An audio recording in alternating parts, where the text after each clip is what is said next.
Greed, then fear. Greed, then fear. The cycle continues. Our human emotions, it's always the same, guys, with stock market investing. Nothing has changed over the history of time, except now there is algorithm trading that takes out the emotion out of it, okay?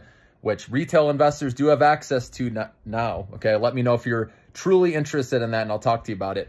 But right now, Nvidia, guys, if this is dropping right now, fear is taking over. It went under 124, guys.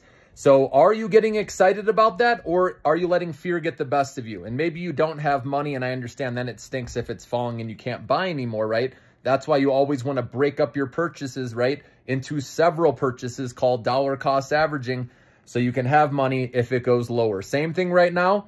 I don't think you need to bet the farm. The time to bet the farm was obviously in the 90s, right? Lower 100s. Now is not the time to bet the farm. It's time to have a smaller position. Again, you can always play stocks. You just have to control your position size.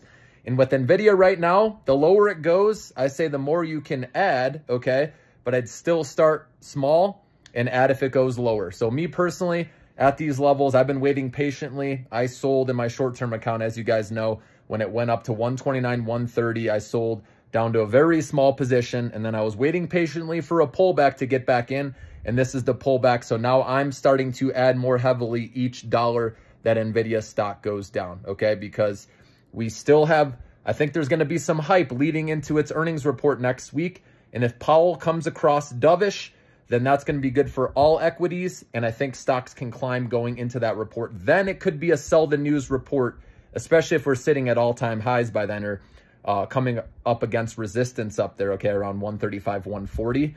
So it could be where Nvidia beats and raises, but it's not a huge raise, and the stock maybe initially pops and then falls. It's a sell the news. I could see something like that happening, okay? So be prepared. Expect the unexpected, right? That's one thing we should all know by now with the stock market.